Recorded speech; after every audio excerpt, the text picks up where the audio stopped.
Alors, il se passe quelque chose d'assez inhabituel là maintenant, c'est que le rédacteur en chef du Canard enchaîné de l'époque, qui ne l'est plus d'ailleurs, qui s'appelle Louis-Marie Aurault, a appelé. Il est là, donc il avait envie de dire quelque chose, donc on va le prendre.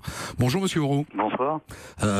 Donc vous avez écouté mon récit tout à l'heure? Oui, il est tout à fait conforme à ce que j'ai vécu au Canard au cours de ces mois. C'est-à-dire qu'il y a un épisode quand même qui est assez surprenant. Vous le prévenez. Ça, je pensais que vous ne préveniez pas les gens. Vous le prévenez pourquoi? Mais on le prévient pas, on l'interroge.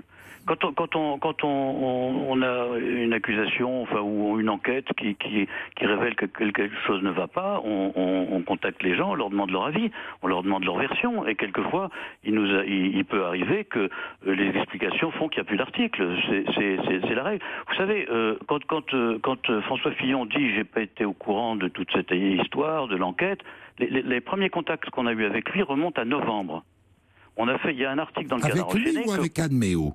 Pardon? Avec lui ou avec Anne Méo, qui est chargée de sa communication? Avec Anne Méo, mais Anne Méo, elle est chargée de sa communication, elle est porte-parole. On pose une question à François Fillon, c'est Anne Méo qui nous répond, mais elle nous répond au nom de François Fillon. Si François Fillon veut pas nous prendre au téléphone, il n'y a pas d'obligation constitutionnelle à répondre à un journaliste. Il a parfaitement le droit de dire j'ai rien à vous dire, c'est pas un problème.